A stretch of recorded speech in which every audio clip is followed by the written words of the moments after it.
The space around Kepler 442 had never seen so many warships in one place. Thousands of metal giants floated in perfect formation, their hulls gleaming under the light of the distant star.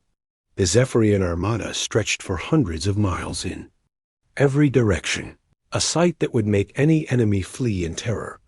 Admiral Vexstar stood on the bridge of his flagship, the destroyer of worlds. His 4 arms crossed behind his back as he watched the final ships take their positions.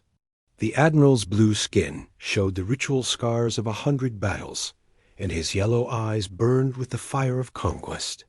Today would be his greatest victory. "Admiral, the fleet reports ready," said Commander Zikanal, his voice carrying the excitement of coming battle. 10,743 ships await your orders." Vexstar smiled, showing rows of sharp teeth. The humans would surrender quickly when they saw this force. No race in the galaxy had ever assembled such power. The Zephyrians had ruled this part of space for 3,000 years, and today they would add the human colonies to their empire. "Send the message to the human settlements," Vexstar ordered. "Tell them they have 1 hour to surrender completely. If they refuse, we will turn their worlds to dust."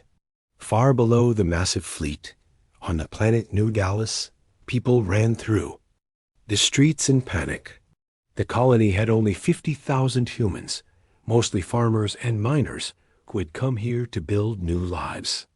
They had no army, no warships, no way to fight back against the alien invasion force above their heads.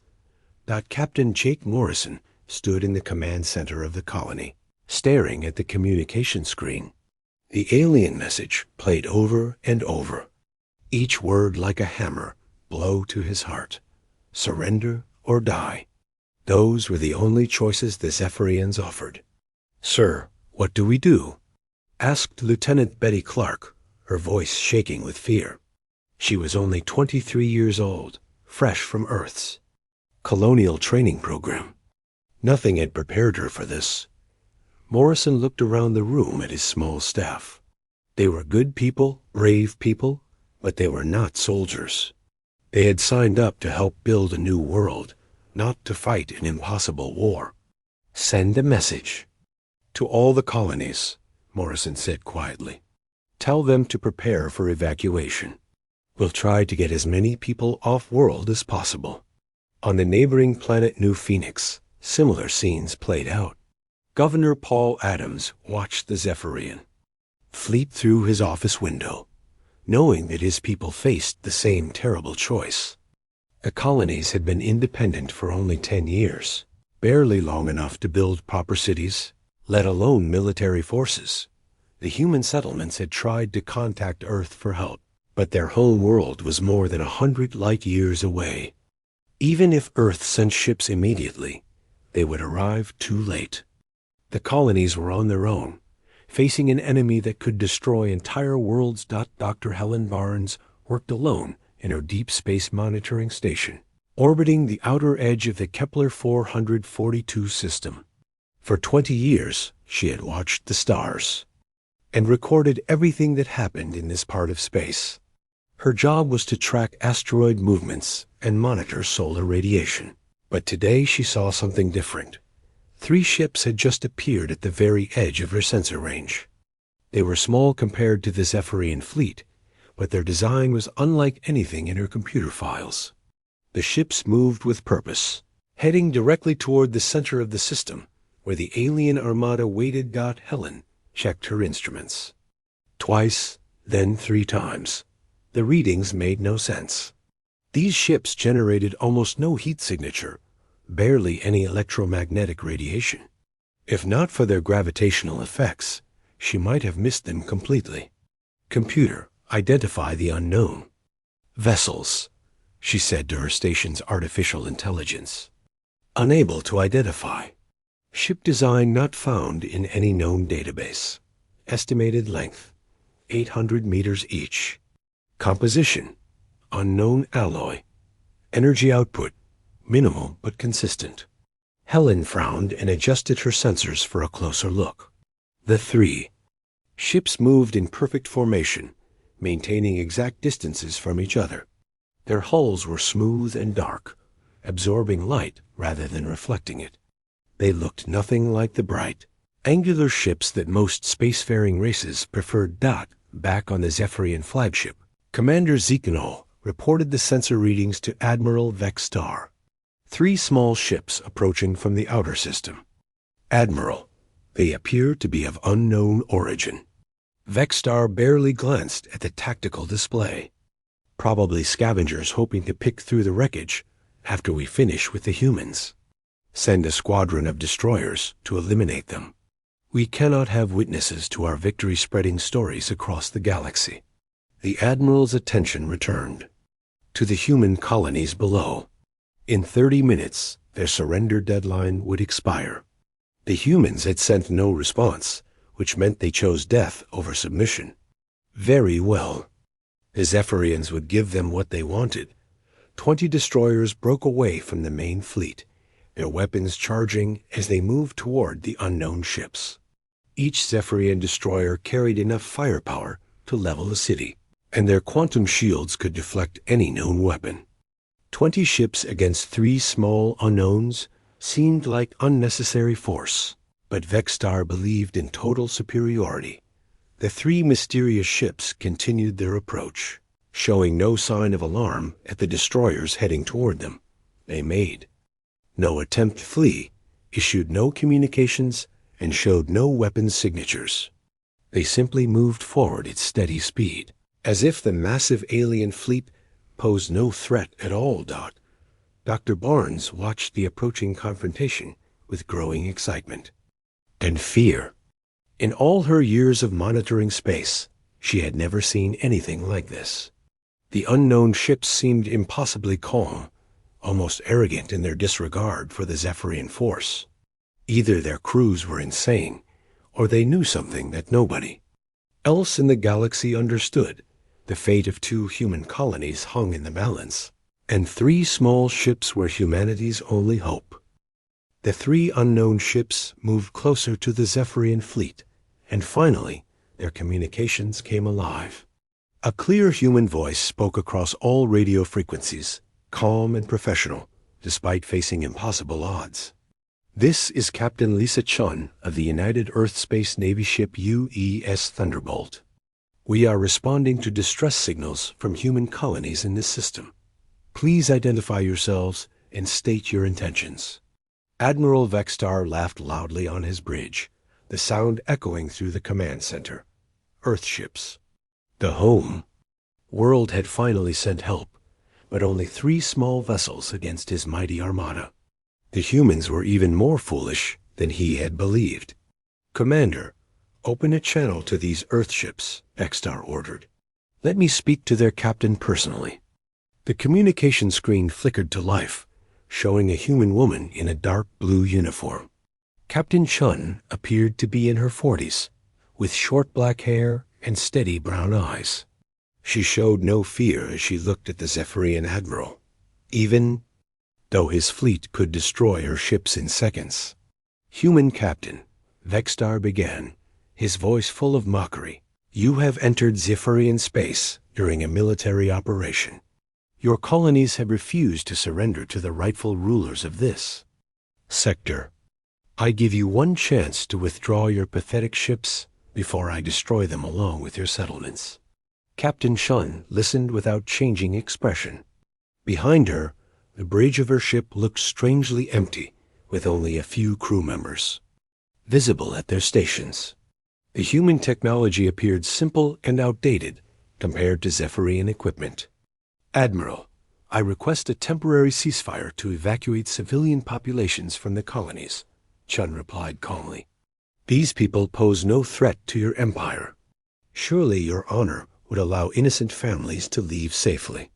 Vexstar's eyes blazed with anger. Honor? You dare speak of honor to me? I have conquered 100 worlds and destroyed 50 fleets. I show mercy to no one, especially not to inferior races who refuse submission. Your people chose their fate when they rejected my generous offer. Commander Rick Stone sat at the tactical station aboard the UES Thunderbolt, monitoring the conversation between his captain and the alien commander. Stone had served in Earth's military for 20 years, fighting in conflicts across human space. But he had never seen anything like the Zephyrian fleet surrounding them. "Captain," Stone said quietly, "I'm reading over 10,000 enemy ships on sensors. Their weapons are charging, and they're moving into attack formation." Chun nodded slightly, but kept her attention on the alien admiral. "We're not here to fight. Admiral Vexstar, we're here to protect innocent people. If you insist on attacking defenseless colonies, Earth will consider that an act of war against all humanity."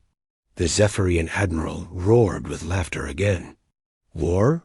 What war could you possibly fight? 3 ships against my armada? Your entire species is nothing compared to Zephyrian might. We have ruled this galaxy since before your ancestors learned to make fire." Dr. Helen Barnes watched the exchange from her monitoring station, her instruments recording everything. The energy readings from the Earth ships continued to puzzle her. Their power signatures were steady, but showed no signs of weapons charging or shields activating. Either the ships were completely defenseless, or they used technology or sensors. Could not detect dot on the planet New Dallas. Captain Morrison and his staff listened to the radio communications with growing hope and despair. Hope because Earth had not forgotten them. Despair because 3 ships could not possibly save them from the massive alien fleet. "At least someone came," whispered Lieutenant Clark, tears running down her face. "Earth didn't abandon us." Morrison placed a hand on her shoulder. "Those are good people up there, willing to die for strangers. That's what makes us human." Back in space, the Zephyrian destroyers continued their approach toward the Earth ships.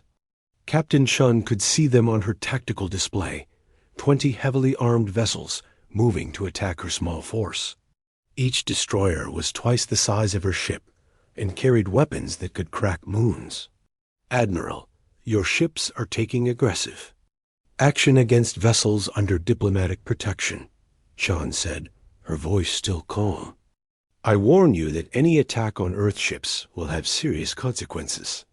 Vexstar smiled, showing his sharp teeth. "Consequences? What consequences could 3 tiny ships possibly threaten?" "I will enjoy watching your vessels burn, human. Perhaps the sight will convince your colonies to surrender more quickly." The 20 Zephyrian destroyers reached weapon range and opened fire without warning. Brilliant energy beams lanced through space, converging on the 3 Earth ships. The combined firepower was enough to vaporize asteroids, more than sufficient to destroy such small targets. Commander Stone watched the incoming fire on his screens. "Impact in 5 seconds, Captain. All hands brace for combat." The energy beams struck the Earth ships directly, creating a burst of light visible from the colonies below. The Zephyrian crews cheered, certain they had eliminated the human vessels with their first attack. Admiral Vexstar prepared to order the bombardment of the colonies to begin. But when the light faded, all 3 Earth ships remained exactly where they had been. Their hulls showed no damage, no scorching, no sign they had been hit at all. The devastating Zephyrian weapons had simply disappeared upon contact with the human vessels. Commander G. Connell stared at his sensors in disbelief. "Admiral, the enemy ships are undamaged. Our weapons had no effect whatsoever." Vexstar's confident smile disappeared. In 3,000 years of conquest, no enemy had ever survived a direct hit from Zephyrian destroyers. The energy weapons that had destroyed countless fleets seemed powerless against these simple human ships. "Captain," Chun's voice came across the communication channel again, still perfectly calm despite the attack. "Admiral, you have just committed an act of war against the United Earth Space Navy. I strongly suggest you reconsider your position." For the first time in his long military career, Admiral Vexstar felt a chill of uncertainty run through his body. Admiral Vexstar stared at the tactical display in complete shock. His most powerful destroyers had fired their best weapons at the human ships, but the Earth vessels floated in space without a single scratch. In 3,000 years of warfare, nothing like this had ever happened. All ships target the human vessels and fire at will. Vexstar shouted across the fleet communication system. Use everything we have. Destroy them now. The massive Zephyrian armada turned its attention to the 3 small Earth ships.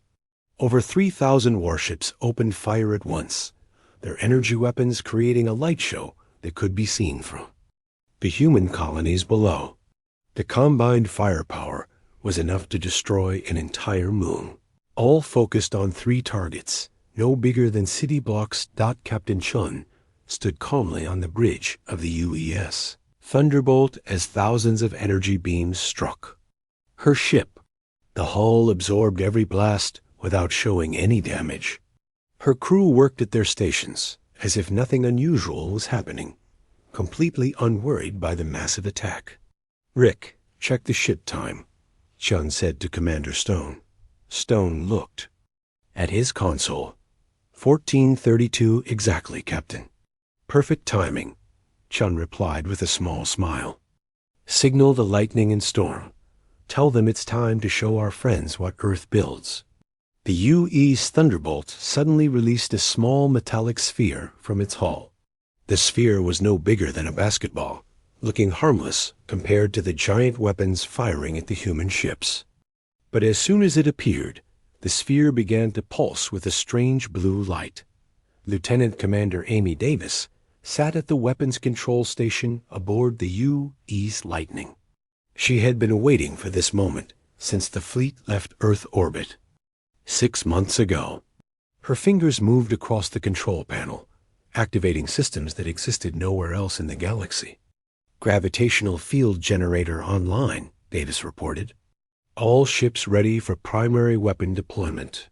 The 3 Earth ships began to glow with intense blue light, energy flowing through their hulls in patterns that hurt to look at directly. The Zephyrians had never seen anything like it. Their energy weapons continued to strike the human vessels, but the blue glow seemed to absorb every attack. Dr. Barnes watched from her monitoring station as her instruments went crazy. The energy readings from the Earth ships jumped to levels that should have been impossible. Whatever technology they were using, it operated on principles completely unknown to galactic science. "Computer, analyze the energy patterns from the unknown vessels," she ordered. "Unable to analyze. Energy type not recognized by any known physics model. Recommend immediate evacuation of monitoring station." Barnes ignored the computer's warning. She had to record everything. This moment would change the galaxy forever, and she was the only one in position to document it all. The small metallic sphere from the Thunderbolt suddenly split apart, dividing into thousands of smaller devices that spread throughout the Zephyrian fleet faster than their sensors could track. The alien ships tried to shoot down the tiny objects, but they moved too quickly and seemed to bend around the energy beams. Admiral Vexstar watched in growing horror as the strange devices positioned themselves throughout his fleet. "What are those things? Destroy them immediately." "We're trying, Admiral," Commander Zekanol replied, his voice tight with fear. "Our weapons can't lock onto them. They're moving through our formation like they're not affected by physics." "Captain." Steve Rogers commanded the UES Storm from his position at the center of the 3-ship formation. He had graduated from Earth's Naval Academy 15 years ago, but nothing in his training had prepared him for commanding weapons that could reshape reality itself. "Captain Chun, all gravity wells are in position," Rogers reported. "Ready to activate on your command." Chun looked at the tactical display showing the Zephyrian fleet. 10,000 ships, all firing at her small force, all completely unaware of what was about to happen to them. She almost felt sorry for them. "Activate gravity wells in 3, 2, 1 now." The thousands of small devices suddenly came to life throughout the Zephyrian fleet. Each one generated a localized gravity field so strong it warped space itself. The alien ships, designed for normal space combat, had no defense against gravitational attacks. The Zephyrian warships were pulled out of their perfect formations as artificial gravity. Wells dragged them in different directions. Their quantum shields, designed to stop energy weapons, provided no protection against the fundamental force of gravity itself. "Admiral, we're losing formation," Zikanol shouted over the noise of alarms filling the bridge. "The gravity fields are tearing our ships apart." Vexstar could see his mighty fleet breaking apart as ships collided with each other, unable to control their movement through the chaotic gravitational fields. Vessels that had conquered 100 worlds were being crushed like tin cans by forces they could not understand or fight. "All ships retreat immediately," Vexstar ordered. "Get us out of here now." But retreat was impossible. The gravity wells prevented any ship from building up enough speed to escape. The Zephyrian vessels were trapped, helpless prey for whatever. The humans' plan to do next. The time display on Captain Chan's bridge showed 1437. 5 minutes since the battle began, and the most powerful fleet in galactic history was already defeated. The Zephyrian ships drifted like broken toys, their crews struggling just to keep life support systems running. "This is Captain Chun to the Zephyrian fleet," she broadcast on all frequencies. "Your weapons are useless against us, and your ships cannot escape. Surrender now, or we will demonstrate our secondary weapon systems." Admiral Vexstar looked around his bridge at the terrified faces of his crew. The proud Zephyrian Empire, ruler of 1,000 worlds, had been brought to its knees by 3 human ships in less than 8 minutes. For the first time in his life, the Admiral understood what true fear felt like. His Zephyrian fleet floated helplessly in space. Their once mighty warships, now twisted metal hulks, caught in gravitational fields they could not escape. Admiral Vexstar watched his tactical display as ship after ship reported critical damage. Hulls cracked under impossible stress, engines failed completely, and life support systems struggled to function. "Admiral, we have lost contact with over half the fleet," Commander Zikanol reported, his voice shaking with terror. "The ships that are still responding report they cannot move or fight. We are completely trapped." Vexstar had commanded fleets for 60 years, but nothing in his experience had prepared him for this. The humans had turned his entire armada into floating wreckage in just 5 minutes. The weapons that had conquered star systems were useless against Earth technology. Captain Sean opened a communication channel to the human colonies below. "This is Captain Sean of the United Earth Space Navy. The threat to your colonies has been neutralized. All civilians can return to normal activities." On New Dallas, Captain Morrison stared at his communication screen in amazement. The massive alien fleet that had threatened to destroy his world was now completely helpless. 3 human ships had accomplished what seemed impossible just minutes before. "Sir, how did they do it?" Lieutenant Clark asked, her voice full of wonder. "The aliens had thousands of ships, and the Earth vessels just brushed them aside, like they were nothing." Morrison shook his head slowly. "I don't know, Betty. Earth must have developed weapons beyond anything we imagined. Those aren't just ships up there. They're something completely new." Colonel Mike Turner stood in the Marine Bay aboard the UES Thunderbolt, preparing his teams for possible rescue operations. Turner had fought in every major conflict in human space for the past 20 years, but this mission was unlike anything he had ever experienced. "Colonel, we may need to board some of the alien vessels." Captain Chun's voice came through the ship's communication system. "Their life support is failing, and we can't let them suffocate even if they are our enemies." Turner nodded to his Marines. Earth's military had always believed in showing mercy to defeated foes, even when those enemies had planned genocide. It was one of the things that made humans different from most other species in the galaxy. Dr. Barnes continued recording everything from her monitoring station, her instruments capturing data that would revolutionize galactic science. The technology displayed by the Earthships was centuries ahead of anything known to exist anywhere in the galaxy. "Computer, estimate the power requirements for the gravitational fields," she ordered. "Insufficient data for accurate calculation. Estimated minimum power output exceeds the total energy production of most star systems. Technology appears to violate several fundamental laws of physics." Barnes smiled despite the impossible situation. Laws of physics were just human understanding of how the universe worked. Apparently, Earth had discovered new laws that the rest of the galaxy had never imagined. Captain Chun decided to demonstrate more of Earth's capabilities. The Zephyrians needed to understand exactly what they were facing, and the rest of the galaxy would soon learn about this battle. Better to show strength now than to fight this war again later. "Amy, activate the temporal displacement fields," Chun ordered. "Target the weapon systems on their remaining functional ships." Lieutenant Commander Davis smiled as she powered up the secondary weapon systems. "Temporal fields charging, Captain. Targeting alien weapons arrays."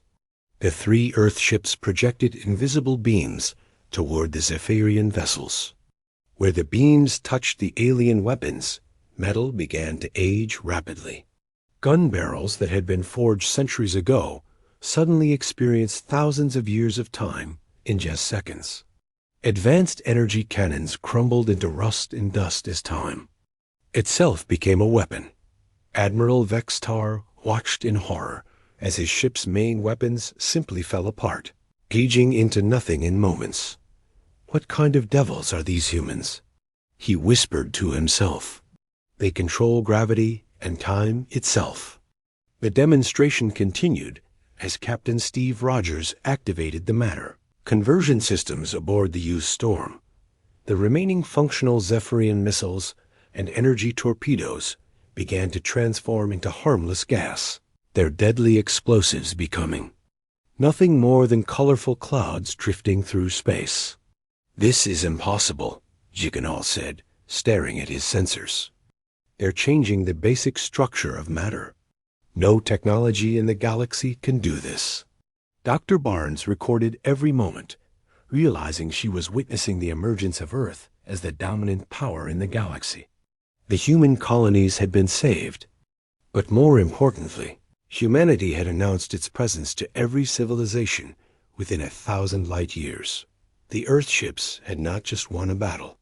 They had demonstrated mastery over the fundamental forces of the universe itself. Gravity, time, and matter were tools in human hands, weapons that made every other military force in the galaxy obsolete overnight. Captain Sean opened a channel to Admiral Vextar personally. "Admiral, your fleet is defeated and your weapons air destroyed. However, Earth does not seek to conquer or destroy. We offer medical assistance to your injured crews and safe passage out of human space." Vextar could barely speak. The humans had the power to destroy his entire fleet instantly, but instead they offered help. In Zephyrian culture, defeated enemies were always killed or enslaved. Mercy was seen as weakness, but these humans showed strength through compassion.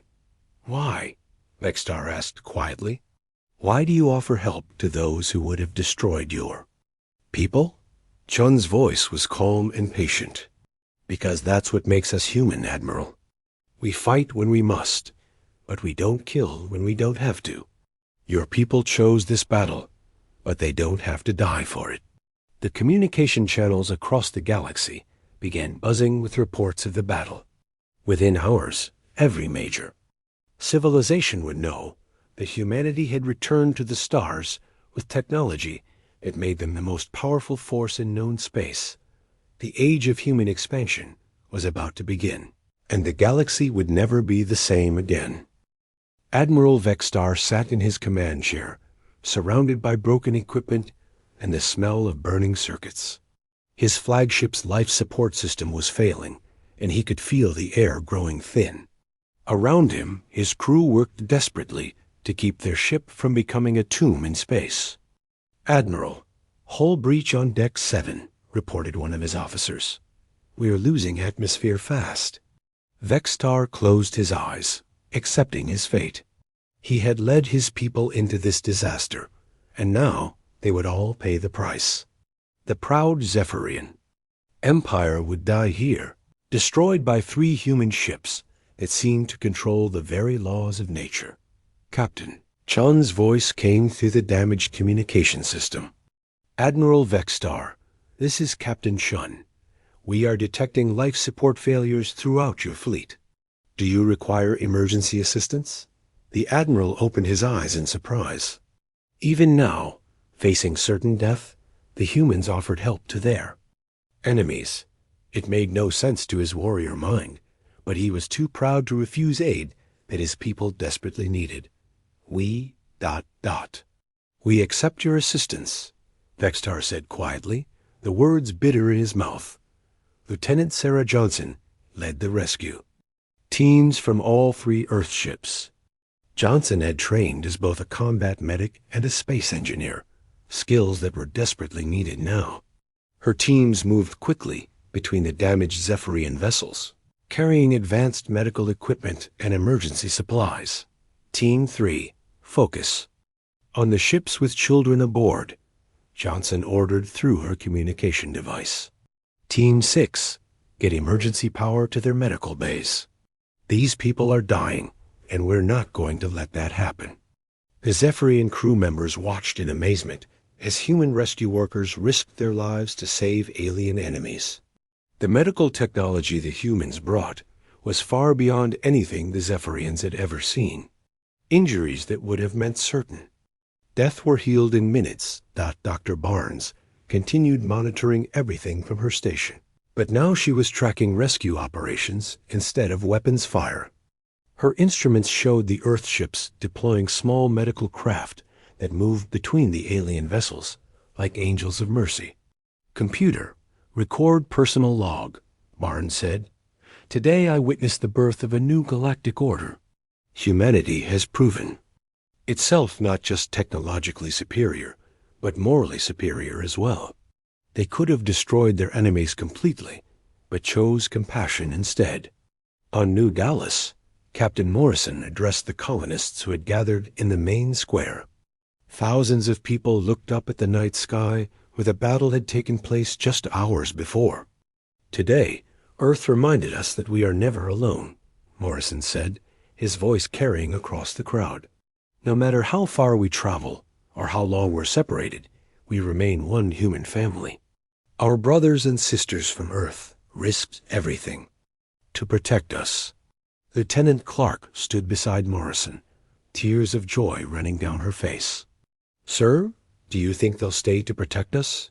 Morrison smiled and pointed toward the stars. "I think they'll do something even better, Betty. I think they'll make sure no one ever threatens human colonies again." In space, the rescue operations continued as Captain Chun established a direct communication link with Earth Command. The message would take weeks to reach home, but Earth needed to know what had happened here.